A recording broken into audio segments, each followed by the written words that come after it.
Hello बच्चों, एजुसाइट प्रसारण की विज्ञान की कक्षा में आपका स्वागत है। आज पढ़ेंगे हम कक्षा 8 का अध्याय 15 कुछ प्राकृतिक परिघटनाएं।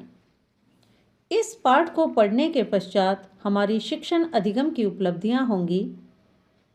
पहला, आवेश किसे कहते हैं, यह कैसे उत्पन्न होता है। दूसरा, आवेश कितने प्रकार के होते हैं तथा ये एक वस्तु से दूसरी वस्तु में कैसे स्थानांतरित होते हैं।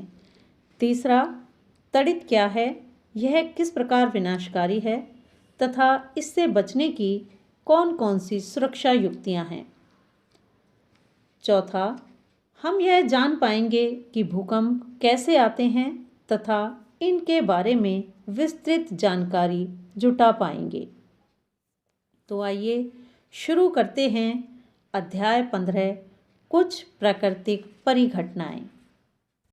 बच्चों, पिछली कक्षाओं में आपने कई प्राकृतिक परिघटनाओं के बारे में पढ़ा था, जैसे पवन, तूफान, टॉर्नेडो और चक्रवात। अब कक्षा 8 में हम इसी प्रकार की दो अन्य प्राकृतिक विनाशकारी परिघटनाओं के बारे में पढ़ेंगे, तड़ित व भूकंप। तो सबसे पहले समझते हैं तड़ित। बच्चों, आपने अपनी गली या सड़कों के ऊपर से गुजर रही बिजली की तारों से कई बार चिंगारियां निकलती देखी होंगी, या ऐसा भी हो सकता है कि आपने किसी सॉकेट में कभी कोई प्लग लगा रहे हों और उसमें से चिंगारियां निकलती देखी हों। अथवा सर्दियों के मौसम में ऊनी स्वेटर उतारते समय आपको चट-चट की आवाज़ के साथ स्पार्क या चिंगारी ज़रूर दिखाई दी होगी। ये सभी चिंगारियाँ एक तरह विद्युत आवेश ही हैं और ये आवेश ही जन्म देते हैं तड़ित को। ये आवेश किस प्रकार उत्पन्न होते हैं, आइए इसे कुछ क्रियाकलापों की सहायता से समझने का प्रयास करते हैं। पहले क्रियाकलाप में एक प्लास्टिक स्ट्रॉ लीजिए। इसे तेजी से किसी पॉलीथीन के टुकड़े से रगड़कर इसे कागज के छोटे छोटे टुकड़ों के समीप लाइए। आप क्या देखते हैं, कागज के छोटे छोटे टुकड़े स्ट्रॉ के साथ चिपक जाते हैं। जब प्लास्टिक की स्ट्रॉ को पॉलीथीन के साथ रगड़ते हैं तो यह कुछ विद्युत आवेश अर्जित कर लेता है, अर्थात इसमें कुछ आवेश आ जाता है। इसी प्रकार जब प्लास्टिक की कंघी को सूखे बालों से रगड़ते हैं तब यह कंघी भी कुछ विद्युत आवेश ग्रहण कर लेती है। इन वस्तुओं को आवेशित वस्तुएं कहते हैं। स्ट्रॉ तथा प्लास्टिक की कंघी को आवेशित करने की प्रक्रिया में पॉलीथीन तथा बाल भी आवेशित हो जाते हैं। आप भी कुछ ऐसे ही इंटरेस्टिंग क्रियाकलाप करें और पेज नंबर 185 पर बनी हुई सारणी 15.1 को भरने का प्रयास करें। अगला क्रियाकलाप हम दो गुब्बारों से करेंगे। दो गुब्बारे फुलाइए और इन्हें इस प्रकार लटकाइए कि ये एक दूसरे से ज़्यादा दूरी पर न हों। दोनों गुब्बारों को किसी ऊनी कपड़े से रगड़िए। आप क्या देखते हैं, दोनों गुब्बारे एक दूसरे से दूर जा रहे हैं, अर्थात इन दोनों के ऊपर एक समान आवेश आ गया था और एक समान आवेश एक दूसरे को प्रतिकर्षित करते हैं। इसी प्रकार एक अन्य क्रियाकलाप हम प्लास्टिक की स्ट्रॉ के साथ करेंगे। एक प्लास्टिक की स्ट्रॉ को पॉलीथीन से रगड़िए।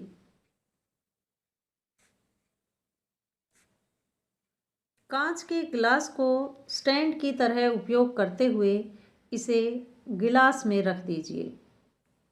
ध्यान रहे कि स्ट्रॉ के जिस हिस्से को आपने पॉलीथीन से रगड़ा है वह आपके हाथ अथवा किसी धातु की वस्तु को टच न करे। इसी प्रकार एक दूसरी स्ट्रॉ को पॉलीथीन से रगड़िए और इसे आवेशित स्ट्रॉ के निकट लाइए। आप देख पा रहे होंगे कि दोनों आवेशित स्ट्रॉ एक दूसरे से दूर जा रही हैं। इन्हें पास लाने की कोशिश की जा रही है, लेकिन फिर भी ये एक दूसरे से प्रतिकर्षित हो रही हैं। अर्थात समान आवेश एक दूसरे को प्रतिकर्षित करता है।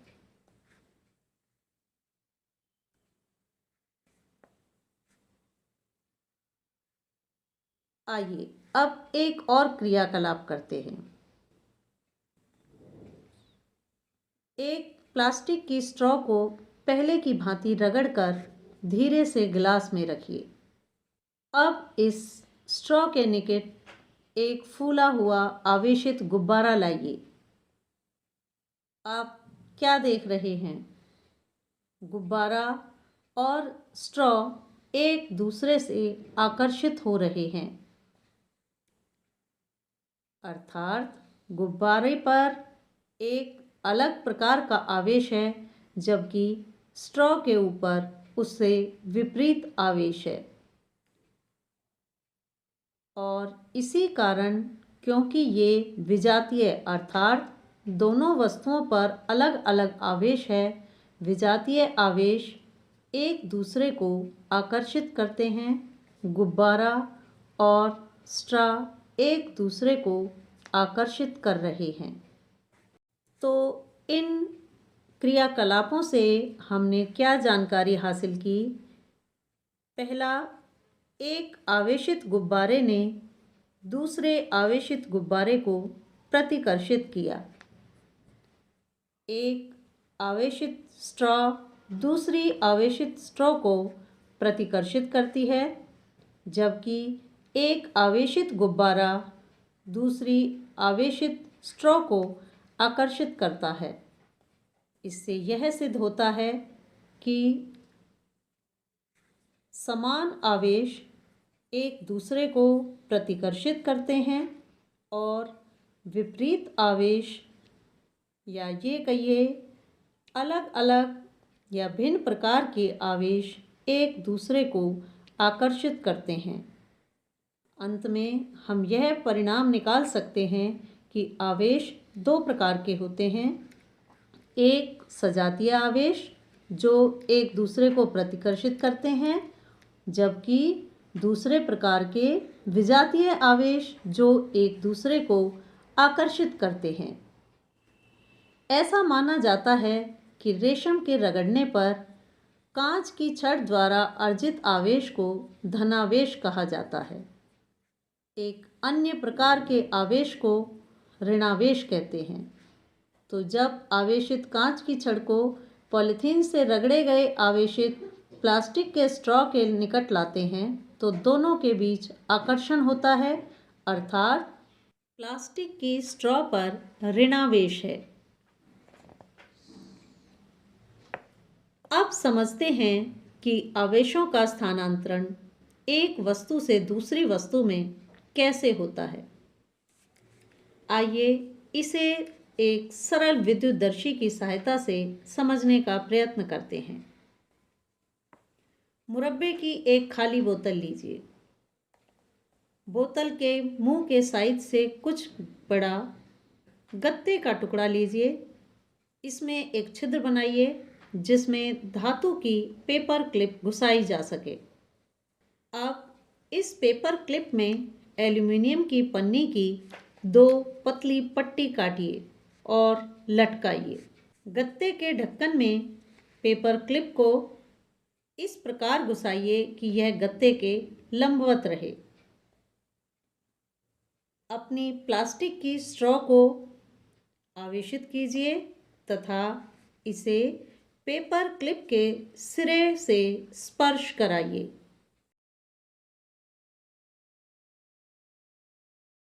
आप क्या देखते हैं? आप देख रहे होंगे कि एल्युमिनियम की पन्नी की पट्टियाँ एक दूसरे से दूर जा रही हैं, अर्थात एक दूसरे को प्रतिकर्षित कर रही हैं। क्या आप बता सकते हैं कि ये एल्युमिनियम की पन्नी की पट्टियाँ एक दूसरे को क्यों प्रतिकर्षित करती हैं? आइए इसे समझते हैं। एल्युमिनियम की पन्नी की पट्टियाँ पेपर क्लिप से होते हुए आवेशित रिफिल से अर्थात स्ट्रॉ से आवेश प्राप्त कर लेती हैं। क्योंकि धातुएं विद्युत की बहुत अच्छी चालक होती हैं, इसलिए पेपर क्लिप के मेटल से पूरा आवेश एल्युमिनियम की जो फॉयल हैं उन तक पहुंच जाता है और दोनों पर समान आवेश आ जाता है। ये दोनों पट्टियाँ एक समान प्रकार के आवेश से आवेशित हैं, इसलिए वे एक दूसरे को प्रतिकर्षित करती हैं और वे फैल जाती हैं। इस प्रकार की युक्ति का उपयोग यह परीक्षण करने के लिए किया जा सकता है कि कोई वस्तु आवेशित है अथवा नहीं। इस युक्ति को विद्युतदर्शी कहा जाता है। इस प्रयोग से हमने एक और जानकारी हासिल की कि किसी आवेशित वस्तु से अन्य वस्तु में आवेश धात्विक चालक के द्वारा भेजा जा सकता है। अब इसी क्रियाकलाप को आगे बढ़ाते हुए हम दूसरा प्रयास करेंगे। अपने हाथ को पेपर क्लिप की धातु के ऊपर रख दीजिए। आपने क्या देखा? एल्युमिनियम की पट्टियाँ जो थी वो अपनी पुरानी अवस्था में आ गई हैं। इसका कारण यह हुआ कि स्पर्श करने पर पन्नी की पट्टियों का आवेश हमारे शरीर से होकर पृथ्वी में चला गया और पन्नियाँ दोबारा से अनावेशित हो गई हैं। किसी आवेशित वस्तु से आवेश को पृथ्वी में भेजने की प्रक्रिया को भूसंपर्कन कहा जाता है। हमारे घरों में भी मीटर के अंदर एक भूसंपर्कन की तार लगी होती है, जिसका कनेक्शन अर्थ में या धरती के अंदर कर दिया जाता है। ऐसा विद्युत धारा के किसी भी कारण से लीक होने से उत्पन्न करंट या विद्युत आघात से बचाने के लिए किया जाता है। तो बच्चों, अब आप यह जान चुके होंगे कि आवेश किस प्रकार उत्पन्न होते हैं और एक आवेशित वस्तु से दूसरी अनावेशित वस्तु तक कैसे उनका स्थानांतरण होता है। आइए अब समझते हैं तड़ित की कहानी। आप कक्षा 7 में पढ़ चुके हैं कि गरज वाले तूफानों के बनते समय वायु की धाराएं ऊपर की ओर जाती हैं, जबकि जल की बूंदें नीचे की ओर। इन प्रबल गतियों के कारण आवेशों का पृथक्करण होता है, अर्थात आवेश अलग अलग हो जाते हैं। बादलों के ऊपरी किनारे के निकट धनावेश आ जाता है तथा बादलों के निचले किनारों पर ऋणावेश इकट्ठे हो जाते हैं। धरती के निकट भी धनावेश का संचयन होता है। जब संचित आवेशों का परिमाण बहुत अधिक हो जाता है तो वायु, जो कि विद्युत की बहुत ही हीन चालक है, आवेशों के प्रवाह को नहीं रोक पाती। ऋणात्मक तथा धनात्मक आवेश, जैसा कि अभी आप पढ़ चुके हैं, दोनों के अंदर आकर्षण होता है, दोनों विपरीत आवेश हैं। तो ऋणात्मक तथा धनात्मक आवेश आपस में आकर्षित होते हैं, मिलते हैं और प्रकाश की चमकीली धारियाँ उत्पन्न होती हैं। इसे हम तड़ित कहते हैं। साथ ही दो विपरीत आवेशित बादलों के बीच की वायु ध्वनि के साथ बाहर निकलती है, जिसे मेघ गर्जन कहा जाता है। विद्युत विसर्जन की इस प्रक्रिया को दो अथवा अधिक बादलों के बीच या बादलों तथा पृथ्वी के बीच भी देखा जा सकता है। बादल तथा पृथ्वी के बीच जो विद्युत विसर्जन है वह तड़ित गिरने के रूप में सामने आता है। तड़ित के गिरने से जीवन तथा संपत्ति की विशाल हानि होती है, अतः इससे हमें अपने बचाव के लिए उपाय करने आवश्यक हैं। तो आइए अब पढ़ते हैं कि हम तड़ित से अपनी सुरक्षा किस प्रकार कर सकते हैं। यह बात ध्यान रखिए कि तड़ित एवं झंझा के समय कोई भी खुला स्थान सुरक्षित नहीं होता, अतः गरज सुनने के पश्चात तुरंत किसी सुरक्षित स्थान पर पहुंचने का प्रयास करें। दूसरा, अंतिम गर्जन सुनने के बाद सुरक्षित स्थान से बाहर आने से पहले भी कुछ देर इंतजार करें। अब हम यह कैसे पता लगाएंगे कि कोई स्थान सुरक्षित है अथवा नहीं? तो यदि आप किसी कार अथवा बस द्वारा यात्रा कर रहे हैं तो वाहन की खिड़कियां व दरवाजे बंद होने पर आप उसके भीतर सुरक्षित हैं।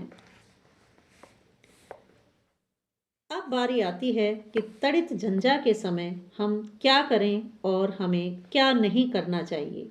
यदि हम बाहर खुले स्थान पर हैं, खुले स्थान जैसे खुले वाहन जैसे मोटरसाइकिल, ट्रैक्टर, खेत में कार्य कर रही मशीनों के साथ या खुली कार सुरक्षित स्थान नहीं कहे जा सकते।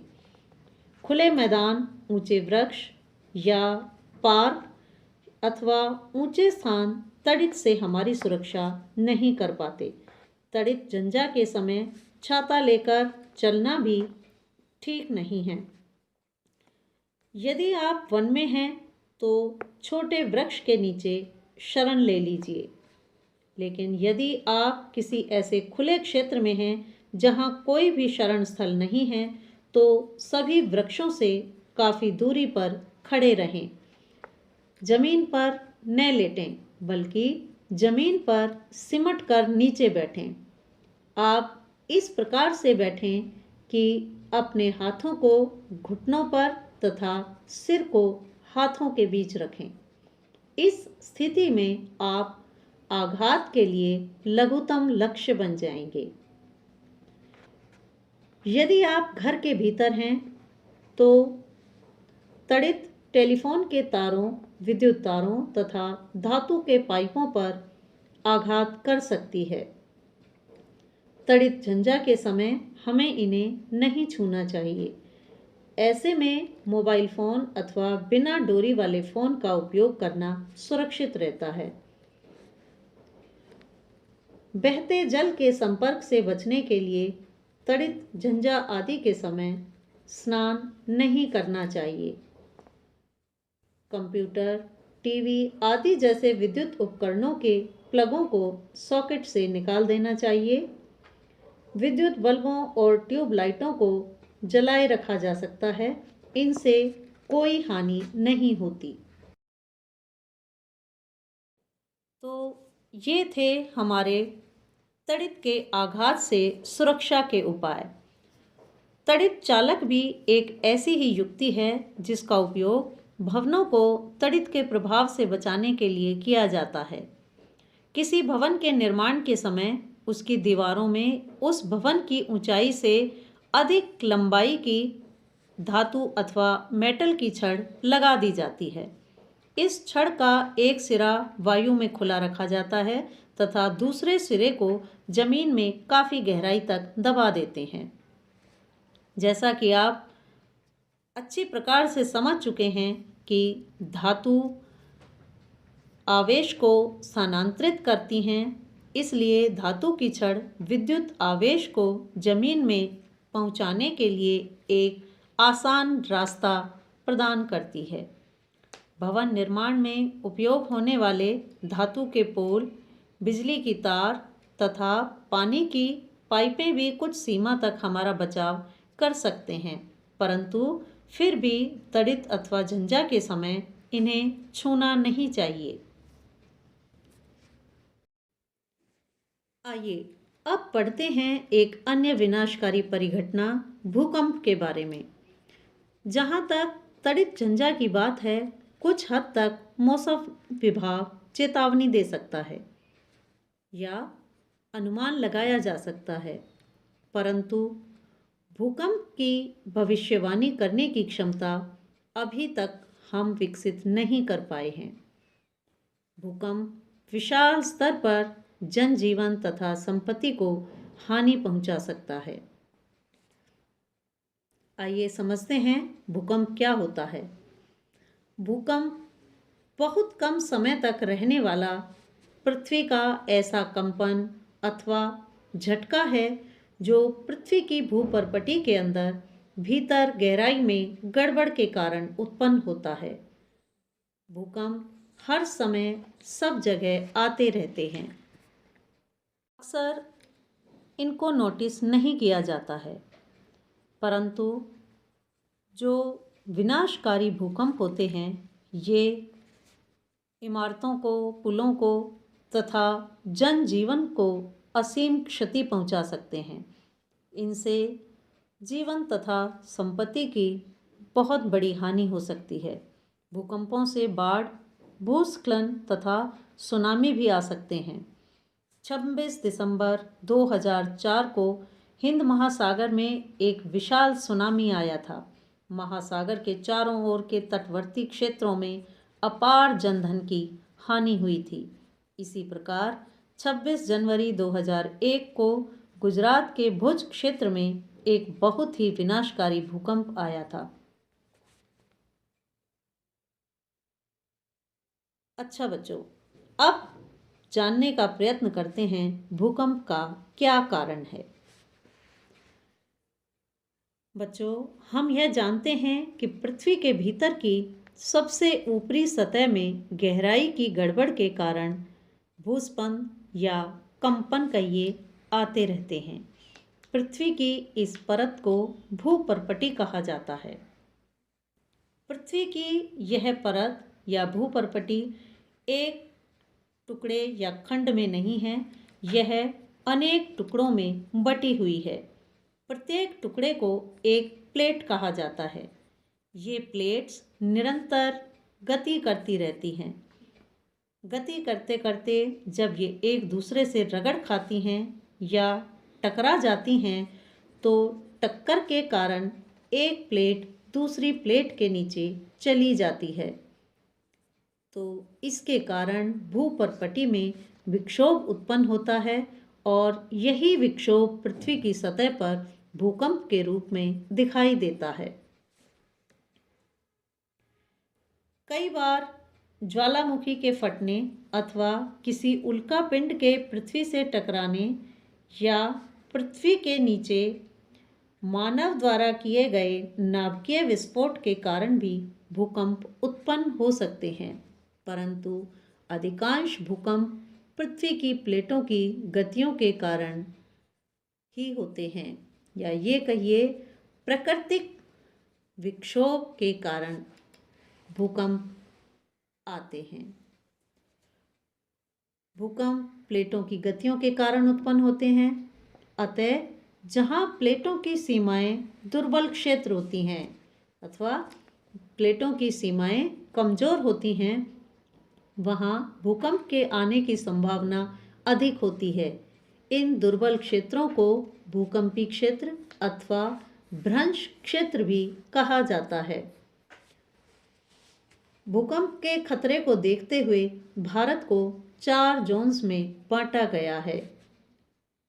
जोन 4 में भारत के अति भूकंप आशंकित क्षेत्र जैसे कश्मीर, पश्चिमी तथा केंद्रीय हिमालय, समस्त उत्तर पूर्व, कच्छ का रण, राजस्थान तथा सिंध गंगा के मैदान हैं। दक्षिण भारत के कुछ भाग भी इसी खतरनाक या जोन 4 के क्षेत्र में आते हैं। अपनी राजधानी दिल्ली भी जोन 4 में ही आती है। भूकंप का मापन। किसी भूकंप की शक्ति के परिमाण को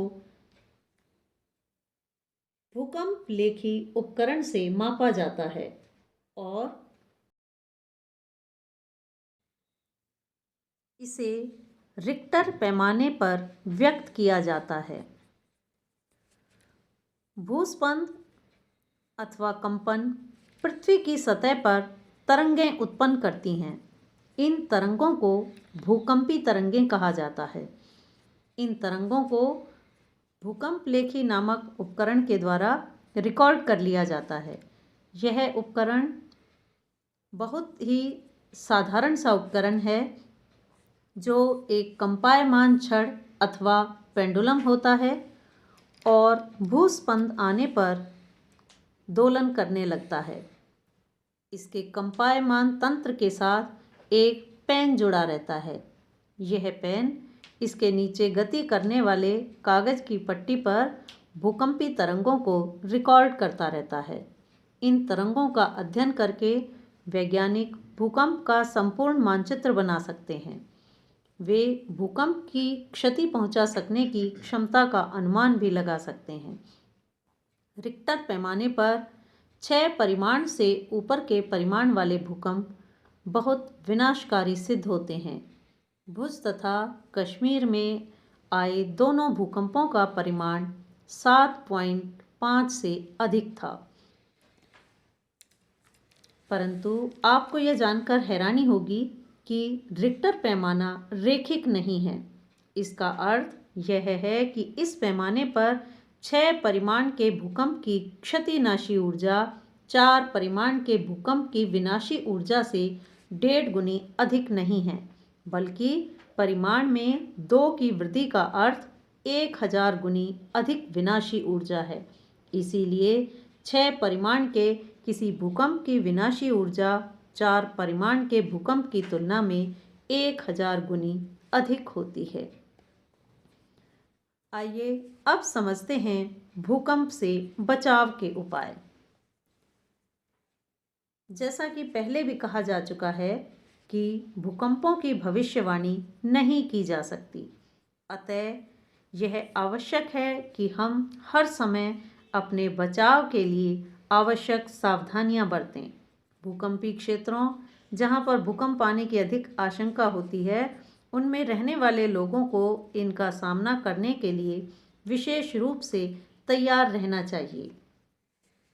इन क्षेत्रों में भवनों का डिजाइन ऐसा होना चाहिए कि वे बड़े भूकंपों के झटकों को सहन कर सकें। अपने केंद्रीय भवन अनुसंधान संस्थान रुड़की ने भूकंप प्रतिरोधी मकान बनाने के लिए कुछ जानकारियां विकसित की हैं। अत्यधिक भूकंपी क्षेत्रों में भवन निर्माण में भारी पदार्थों की अपेक्षा मिट्टी अथवा इमारती लकड़ी का उपयोग अधिक अच्छा रहता है। यदि ढांचा गिरे तो इससे अधिक जनधन की हानि नहीं होती। जापान, जहां अक्सर ऐसे भूकंप आते रहते हैं, वहां लकड़ी के भवन निर्मित किए जाते हैं। अलमारियों इत्यादि को दीवारों के साथ जड़ना अधिक अच्छा होता है। इससे वे आसानी से गिरते नहीं हैं तथा दीवार घड़ी, फोटो फ्रेम और गीज़र आदि को दीवार में लटकाते समय सावधानी बरतनी चाहिए ताकि भूकंप आने पर ये लोगों के ऊपर न गिरें।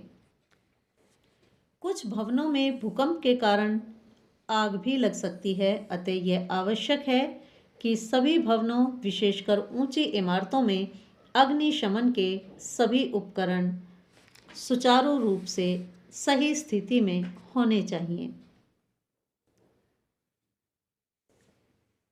अब बात आती है कि भूकंप के झटके लगने की स्थिति में अपने बचाव के लिए हम क्या कर सकते हैं।